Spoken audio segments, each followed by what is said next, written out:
ಹಾರ್ಮೂಜ್ ಬಳಿಕ ಈಗ ಮತ್ತೊಂದು ಜಲಸಂಧಿ ಬಂದ್ ಮಾಡುವಂತಹ ಬೆದರಿಕೆಯನ್ನ ಇರಾನ್ ಇಡ್ತಾ ಇದೆ.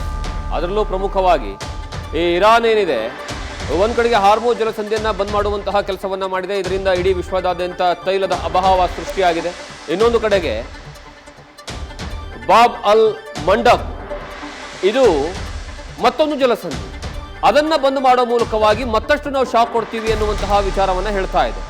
ಇದನ್ನ ಹೇಳ್ತಾ ಇರೋದು ಹೌತಿ ಬಂಡುಕೋರರ ಸಹಾಯದಿಂದ ನಾವು ಆ ಜಲಸಂಧಿಯನ್ನು ಬಂದ್ ಮಾಡ್ತೀವಿ. ಜಲಸಂಧಿಯ ಪಕ್ಕ ಇರುವಂತಹ ಪುಟ್ಟ ದೇಶ ಜಿಬೂಟಿಯೇ, ಅಲ್ಲಿ 10 ಅಮೆರಿಕಾದ ವಾಯುನೆಲೆಗಳಿದ್ದಾವೆ. ಆ ಕಾರಣಕ್ಕಾಗಿ ನಾವು ಖಾರ್ಗ ದ್ವೀಪದ ಮೇಲೆ ದಾಳಿಯನ್ನ ಮಾಡಿದ್ರೆ ಬಂದ್ ಮಾಡ್ತೀವಿ ಅನ್ನುವಂತಹ ಎಚ್ಚರಿಕೆಯನ್ನ ಈಗ ಇರಾನ್ ಕೊಡ್ತಾ ಇದೆ.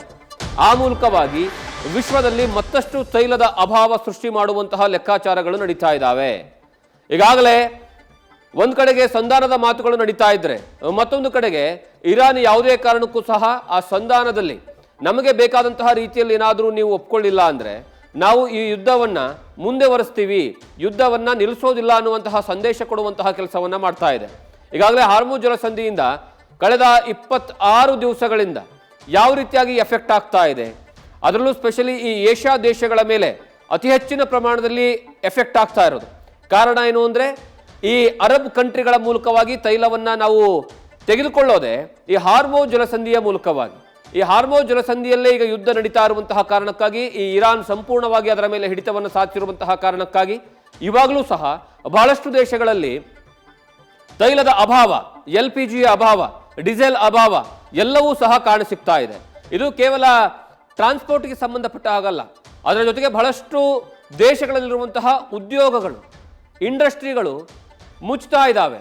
ಕಾರಣ ಏನು ಅಂದ್ರೆ ಈ ತೈಲದ ಅಭಾವದಿಂದಾಗಿ. ಈಗ ಆಲ್ಟರ್ನೇಟಿವ್, ಈ ಹಾರ್ಮೋಜ್ಗೆ ಜಲಸಂಧಿಗೆ ಇರುವಂತಹ ಮತ್ತೊಂದು ಆಲ್ಟರ್ನೇಟಿವ್ ಮಾರ್ಗದ ಮೂಲಕವಾಗಿ ಬಹಳಷ್ಟು ದೇಶಗಳು ತೈಲವನ್ನು ತರಿಸ್ಕೊಳ್ತಾ ಇದ್ದಾವೆ. ಆದರೆ ಆ ಆಲ್ಟರ್ನೇಟಿವ್ ಮಾರ್ಗವನ್ನು ಸಹ ಬಂದ್ ಮಾಡ್ತೀವಿ ಅನ್ನುವಂತಹ ವಿಚಾರವನ್ನ ಹೇಳ್ತಾ ಇದ್ದಾರೆ.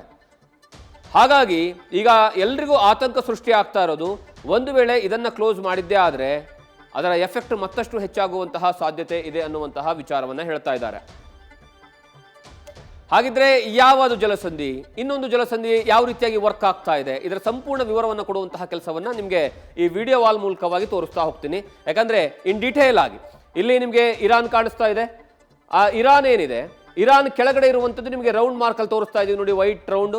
ಅಲ್ಲಿ ನಿಮಗೆ ಬರೋದು ಹಾರ್ಮೂಜ್ ಜಲಸಂಧಿ. ಅಲ್ಲಿಂದ ನಾವು ಸೌದಿ ಅರೇಬಿಯಾ ಆಗಿರ್ಬೋದು, ಅದರ ಜೊತೆಗೆ UAE ಆಗಿರ್ಬೋದು, ಓಮನ್ ಆಗಿರ್ಬೋದು, ಇರಾನ್ ಆಗಿರ್ಬೋದು, ಕುವೈತ್ ಆಗಿರ್ಬೋದು, ಈ ಎಲ್ಲ ದೇಶಗಳಿಂದ ಈಗ ನಾವು ತೈಲವನ್ನು ಖರೀದಿ ಮಾಡೋದಕ್ಕೆ ಪ್ಲ್ಯಾನನ್ನು ಮಾಡ್ಕೊಳ್ತಾ ಇದ್ದೀವಿ. ಆದರೆ ಅದಕ್ಕೆ ಕಡ್ಡಿ ಮುರಿದಾಗೆ ನಮ್ಮನ್ನ ಕಟ್ ಹಾಕ್ತಾ ಇರುವಂತಹ ಜಾಗ ಯಾವುದು ಅಂದರೆ ಅದು ಹಾರ್ಮೂಜ್ ಜಲಸಂಧಿ. ನಿಮಗೆ ರೌಂಡ್ ಆಗಿ ಮಾರ್ಕ್ ಮಾಡಿ ತೋರಿಸ್ತಾ ಇದೀವಿ ನೋಡಿ, ಇದೇ ಹಾರ್ಮೂಜ್ ಜಲಸಂಧಿ. ಈಗ ಅದನ್ನು ತಡೆದಿರುವಂತಹ ಕಾರಣಕ್ಕಾಗಿ ನಮಗೆ ತೈಲ ಬರ್ತಾ ಇಲ್ಲ.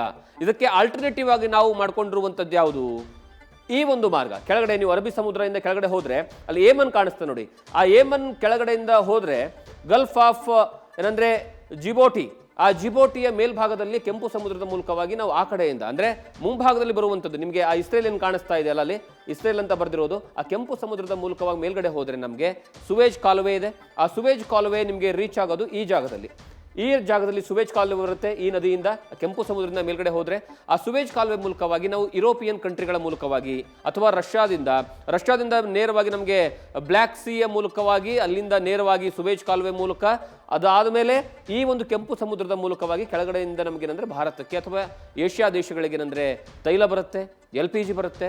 ಆದರೆ ಅದನ್ನೂ ಬಂದ್ ಮಾಡುವಂತಹ ಭಯವನ್ನ, ಬೆದರಿಕೆಯನ್ನ ಇಡುವಂತಹ ಕೆಲಸವನ್ನ ಈಗ ಇರಾನ್ ಮಾಡ್ತಾ ಇದೆ.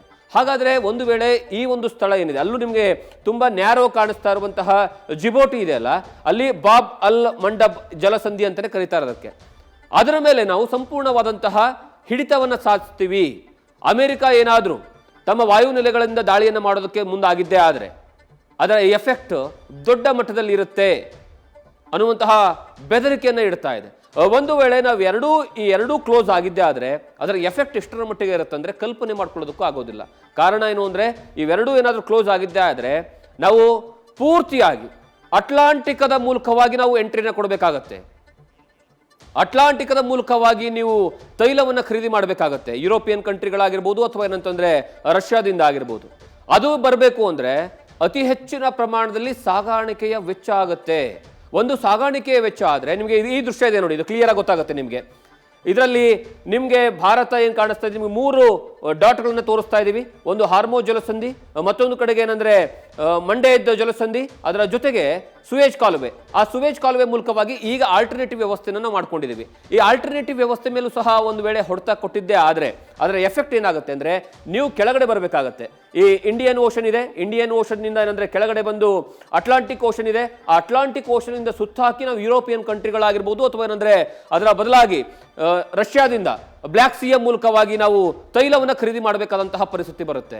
ಈಗ ಇರುವಂಥದ್ದು ಬಹಳಷ್ಟು ಕಡಿಮೆ ದಾರಿಯ ಮೂಲಕವಾಗಿ ನಾವು ಏನಂದ್ರೆ ಬರ್ತಾ ಇರುವಂಥದ್ದು. ನಿಮಗೆ ಇನ್ ಡಿಟೇಲ್ ಆಗಿ ಇದರಲ್ಲಿ ಗೊತ್ತಾಗ್ತಾ ಹೋಗುತ್ತೆ ನೋಡಿ. ನಿಮಗೆ ಝೂಮ್ ಮಾಡಿ ತೋರಿಸುವಂತಹ ಕೆಲಸವನ್ನ ಮಾಡ್ತೀವಿ. ಇಲ್ಲಿರೋದು ಇಂಡಿಯಾ, ಸೊ ಇಲ್ಲಿರೋದು ಹಾರ್ಮೋ ಜಲಸಂಧಿ, ಕೆಳಗಡೆ ಇರೋದು ಮಂಡೇ ಜಲಸಂಧಿ. ಅಂದ್ರೆ ಈಗ ಇದರ ಮೇಲೆ ಕಣ್ಣಿಟ್ಟಿರುವಂತಹ ಇರಾನ್, ಇದನ್ನೂ ಸಹ ಕ್ಲೋಸ್ ಮಾಡ್ತೀವಿ ಅನ್ನುವಂತಹ ಮಾಹಿತಿಯನ್ನ ಇಲ್ಲಿ ಕೊಡ್ತಾ ಇದೆ. ನಮಗೆ ಈಗ ಸದ್ಯ ಇರುವಂಥದ್ದು ಆಪ್ಷನ್, ಏಕೈಕ ಆಪ್ಷನ್ ಇದು ಒಂದೇ, ಸುವೇಜ್ ಕಾಲುವೆ ಮೂಲಕವಾಗಿ. ಸುವೇಜ್ ಕಾಲುವೆ ಅಂತಂದ್ರೆ ಇಲ್ಲಿವರೆಗೆ ನಿಮಗೆ ರೆಡ್ ಸಿ ಬರುತ್ತೆ. ಆ ರೆಡ್ ಸಿಯ ಮೂಲಕವಾಗಿ ಹೋಗಿ ಅಲ್ಲಿಂದ ಏನಂದ್ರೆ ಒಂದು ಸುವೇಜ್ ಕಾಲುವೆ ಅಂತ ಮಾಡ್ಕೊಂಡಿದ್ದಾರೆ. ಸುವೇಜ್ ಕಾಲುವೆ ಮೂಲಕವಾಗಿ ಈಗ ಯುರೋಪಿಯನ್ ಕಂಟ್ರಿಗಳ ಮೂಲಕವಾಗಿ ಒಟ್ಟು ನಾವು ಏನು 41 ಕಂಟ್ರಿಗಳ ಮೂಲಕವಾಗಿ ತೈಲವನ್ನು ಖರೀದಿ ಮಾಡ್ತಾ ಇದೀವಲ್ಲ, ಆ 41 ಕಂಟ್ರಿಗಳಲ್ಲಿ ಈ ಯುರೋಪಿಯನ್ ಕಂಟ್ರಿಗಳ ಮೂಲಕವಾಗಿ ಜೊತೆಗೆ ರಷ್ಯಾದ ಮೂಲಕವಾಗಿ ನಾವು ತೈಲವನ್ನು ಖರೀದಿ ಮಾಡ್ತಾ ಇದ್ದೀವಿ. ಆ ರಷ್ಯಾ ಮತ್ತು ಯುರೋಪಿಯನ್ ಕಂಟ್ರಿಗಳ ಮೂಲಕವಾಗಿ ಬರ್ತಾ ಇರುವಂತಹ ತೈಲಕ್ಕೆ ಇರುವಂತಹ ಏಕೈಕ ಆಯ್ಕೆ ಈಗ ಬಹಳಷ್ಟು ಈಸಿ ವೇ ಅಂದ್ರೆ ಅದು ಈ ಸುವೇಜ್ ಕಾಲುವೆ ಮೂಲಕವಾಗಿ ಬರುವಂಥದ್ದು. ಈಗ ಒಂದು ವೇಳೆ ಈ ಮಂಡೇ ಜಲಸಂಧಿ ಏನಾದರೂ ನಿಲ್ಲಿಸಿದ್ದೇ ಆದರೆ, ಕಟ್ ಮಾಡಿದ್ದೇ ಆದರೆ ಅದರ ಪರಿಣಾಮ ಮಾತ್ರ ಮುಂದಿನ ದಿನಗಳಲ್ಲಿ ಈಗೇನು ಎಫೆಕ್ಟ್ ನಾವು ಅನುಭವಿಸ್ತಾ ಇದ್ದೀವಿ ಅದರ 2 ಪಟ್ಟು ಎಫೆಕ್ಟ್ ಅನುಭವಿಸಬೇಕಾಗತ್ತೆ. ಕಾರಣ ಏನು ಅಂದರೆ, ಇದನ್ನು ಹೊರತುಪಡಿಸಿದ್ರೆ ನಮಗೆ ಆಲ್ಟರ್ನೇಟಿವ್ ವ್ಯವಸ್ಥೆ ಇರೋದೇ ಪೂರ್ತಿಯಾಗಿ ಅಟ್ಲಾಂಟಿಕ್ ಓಷನ್. ನಿಮಗೆ ಹಿಂದೂ ಮಹಾಸಾಗರದಿಂದ ಅಟ್ಲಾಂಟಿಕ್ ಓಷನ್ಗೆ ಹೋಗಬೇಕಾಗತ್ತೆ. ಅಟ್ಲಾಂಟಿಕ್ ಓಷನ್ಗೆ ಹೋಗಬೇಕು ಅಂತಂದರೆ ಒಂದು ಸಾಗಾಣಿಕೆ ವೆಚ್ಚ ಜಾಸ್ತಿ ಆಗುತ್ತೆ, ಅದನ್ನು ತೆಗೆದುಕೊಂಡು ಬರುವಂತಹ ಸಮಯ ಹೆಚ್ಚಾಗುತ್ತೆ. ಅದರ ಜೊತೆಗೆ ಏನಂತಂದರೆ ಅಲ್ಲಿಂದ ಬರಬೇಕು ಅಂತಂದರೆ ಅಷ್ಟು ಈಸಿ ಆಗಿರುವಂಥದ್ದಲ್ಲ, 1 ರಿಂದ 3 ಪಟ್ಟು ಹೆಚ್ಚಳ ಆಗುತ್ತೆ ಕಾಸ್ಟು ಅನ್ನುವಂತಹ ಚರ್ಚೆಗಳು ನಡೀತಾ ಇದ್ದಾವೆ. ಹಾಗಾಗಿ ಇದರ ಪರಿಣಾಮ ದೊಡ್ಡ ಮಟ್ಟದಲ್ಲಿ ಇರುತ್ತೆ. ನ್ಯೂಸ್ ಫಸ್ಟ್, ನಿರ್ಭೀತಿಯಿಂದ ನಿಮ್ಮ ಪರವಾಗಿ.